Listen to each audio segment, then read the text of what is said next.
Across the vast wilderness of Australia, a thin line of steel cuts through the desert, stretches across grasslands, and passes dry salt lakes. Extending for more than 5,600 kilometers, nearly the distance from London to New York, it has become one of the longest continuous fences ever built by humans. Yet this enormous defensive line was not constructed to stop armies or people from crossing a border. It was built to keep out rabbits, wild dingoes, and other animals capable of turning a productive farm into barren land in a short period of time. So how did Australia build and maintain this massive barrier? And why has a structure that helped save the country's agricultural industry also divided an entire ecosystem? In this video, join Mandarin Tech as we explore the super fence that changed the face of a continent.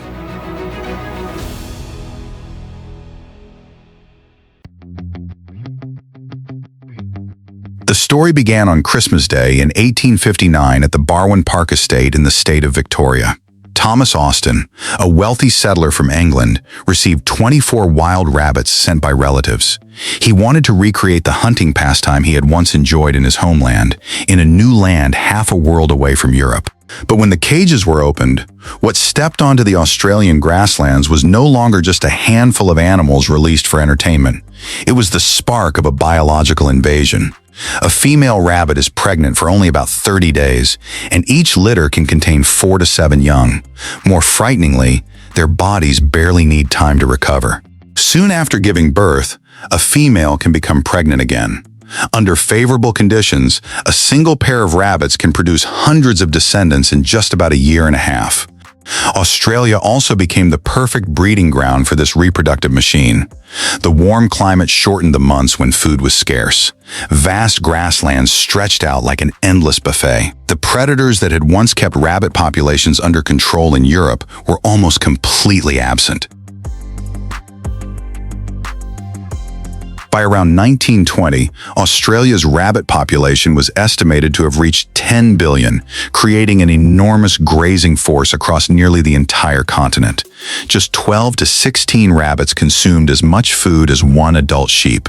At that scale, their total appetite was equal to more than 600 million sheep feeding at once.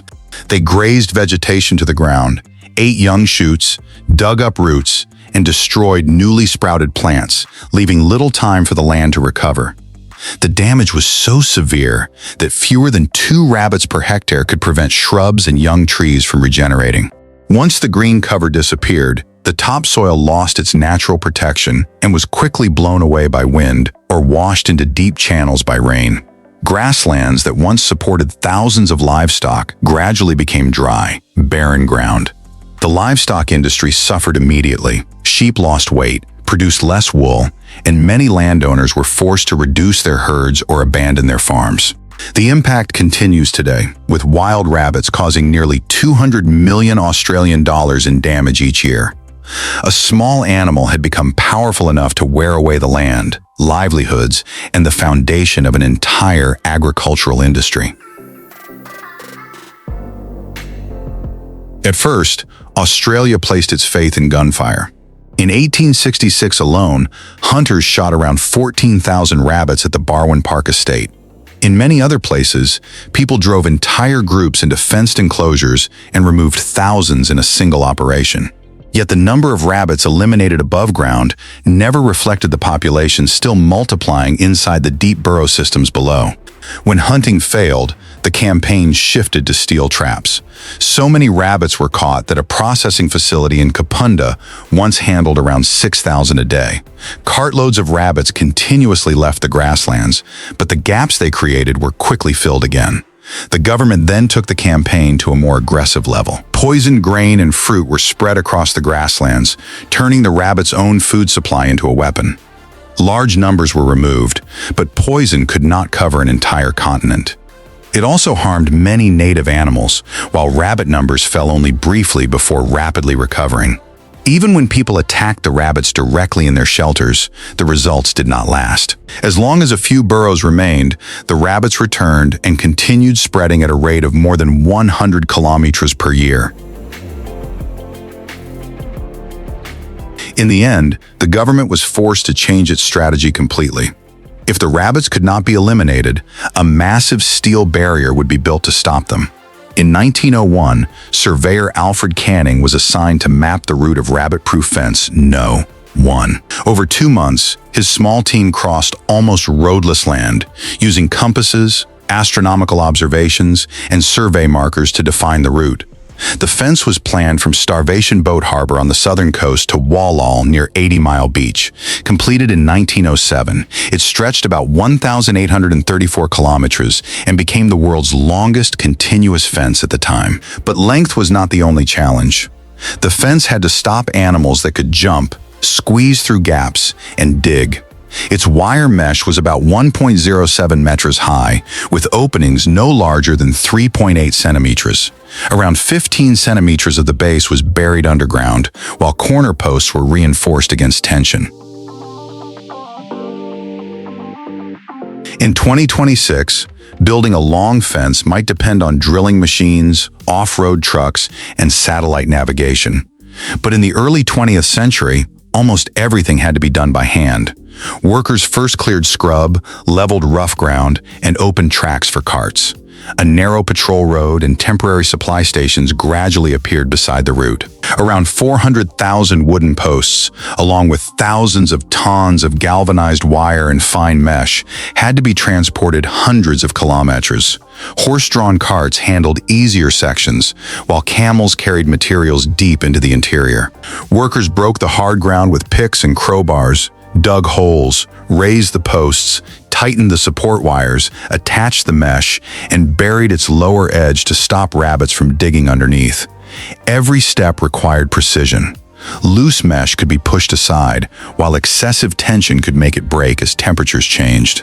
All of this took place in heat approaching 50 degrees Celsius amid dust, wind, and severe water shortages.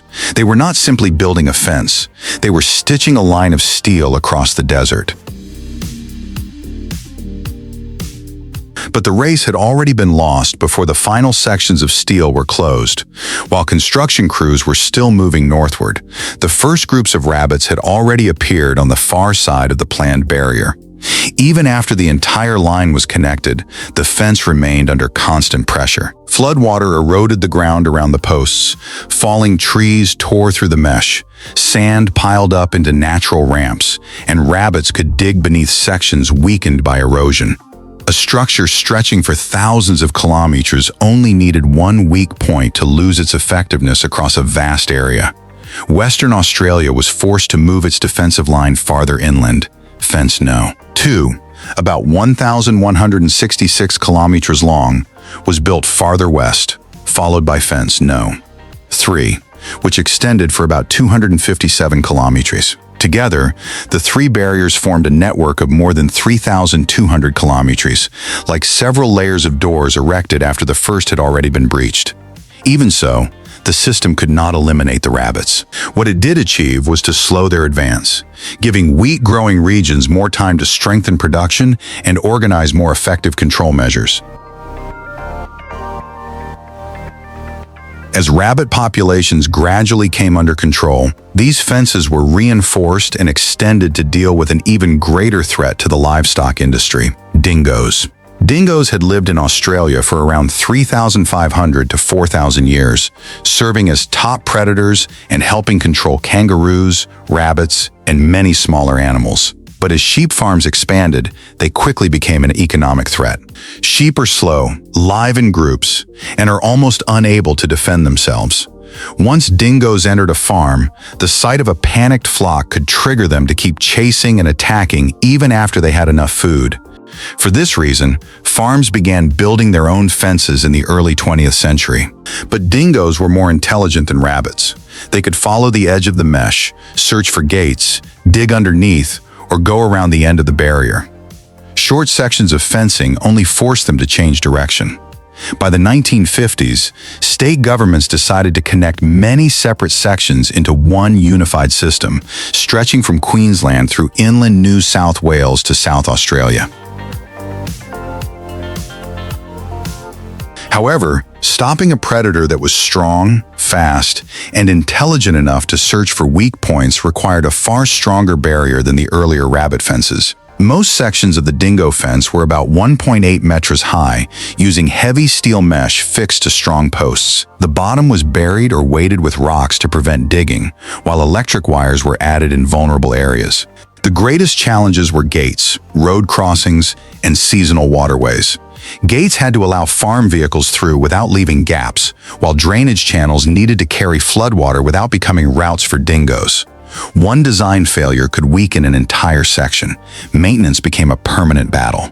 Wind loosened the mesh, sand formed natural ramps, and flash floods could pull posts from the ground. Patrol teams therefore traveled constantly in off-road vehicles, checking tracks, filling holes, tightening wires, and replacing broken posts. The fence was strong not because it never failed, but because every gap had to be closed before a dingo found it. By 2018, more than two-thirds of South Australia's dingo fence, about 1,600 kilometers, had been standing for over a century. The steel had become brittle, posts were leaning, and some sections were so badly worn by sand that a strong impact from a kangaroo or feral camel could tear them open. Australia could no longer keep patching a structure that was decaying kilometre by kilometre. In May 2020, South Australia launched a reconstruction program worth about 29 million Australian dollars to replace 1,600 kilometres of the fence's 100-kilometre route. Crews resurveyed the ground, adjusted the alignment, replaced sections overtaken by the landscape, and strengthened the structure. By June 2025, more than 1,070 kilometers had been completed. 225 kilometers were under construction, and contracts had been awarded for the rest. Extreme rainfall and contractor shortages delayed completion until mid-2026. At the New South Wales-South Australia border, a 32-kilometer gap was also closed after 18 months, joining two separate systems into one continuous fence about 2,700 kilometers long. Although the fence can be rebuilt with new steel, the mark it has left on nature cannot be replaced. By removing dingoes from vast areas, it triggered a chain reaction powerful enough to reshape the desert. In one study along the fence, scientists recorded 3,245 kangaroos, but only one dingo on the side where dingoes were rare. On the opposite side, they found 85 dingoes and only 8 kangaroos. Without predation pressure, grazing animals multiplied and repeatedly ate young vegetation before it could recover. The effects reached far beyond plant numbers. With less ground cover, the soil held less moisture and contained lower levels of carbon, nitrogen, and phosphorus. After rare rainfall, vegetation recovered more slowly on the dingo-free side. An analysis of 32 years of Landsat satellite images showed that the dividing line was visible from space. In the Strzelecki Desert, the change even altered the landscape. Where dingoes had been removed, woody shrubs trapped more sand, making many dunes taller and rougher. On the other side, predators kept grazing animals under control, creating a clearly different surface. From an economic perspective, the dingo fence has fulfilled the task it was built for. It keeps wild dogs out of sheep farming regions, reduces the risk of livestock attacks, and allows many grazing areas to remain productive. In South Australia alone, the barrier is protecting a livestock industry worth about 4.3 billion Australian dollars. Economic analyses estimate that rebuilding the fence and reducing losses caused by wild dogs could deliver net benefits of between $56.4 and $112.9 million over 20 years. But the fence was built to protect sheep, not to preserve the entire ecosystem. As pressure from dingoes declined, red foxes and feral cats gained more space to hunt, becoming serious threats to marsupials, ground-nesting birds, reptiles, and many small native species. Each year, feral cats in Australia prey on more than 1.5 billion native vertebrates and around 1.1 billion invertebrates. They have contributed to the disappearance of more than 20 mammal species and threaten over 200 species currently under conservation protection. The fence has protected sheep flocks, but many smaller creatures have paid the price. This paradox forced Australia to change the way fences were used. Instead of building enormous steel barriers across the continent, conservationists began creating enclosed areas where feral cats, red foxes, and rabbits could be removed before native species were brought back. At New Haven Wildlife Sanctuary, a fence 1.8 meters high and 44 kilometers long surrounds an area of 9,400 hectares. Once the enclosure was sealed, control teams used traps, trained dogs, and sensor cameras to remove any remaining invasive animals. Only after the area was confirmed safe were native marsupials released back into the wild. These protected zones became mainland islands, where native animals could breed without being hunted by introduced predators. By May 2024, Australia had established 26 fenced areas free of feral cats, along with 120 islands protected from these predators. Australia's story shows that a solution can save an entire industry while still creating consequences that no one expected. Humans can build fences to divide land, block wild animals, and protect their own interests. But nature is an interconnected network. When one link is changed, the entire system responds. Perhaps the greatest lesson is not whether the fence succeeded or failed, but how carefully we consider the cost of every intervention. In your opinion, is this an engineering achievement or a warning from nature? Leave your thoughts in the comments and subscribe to Mandarin Tech to discover more extraordinary structures around the world.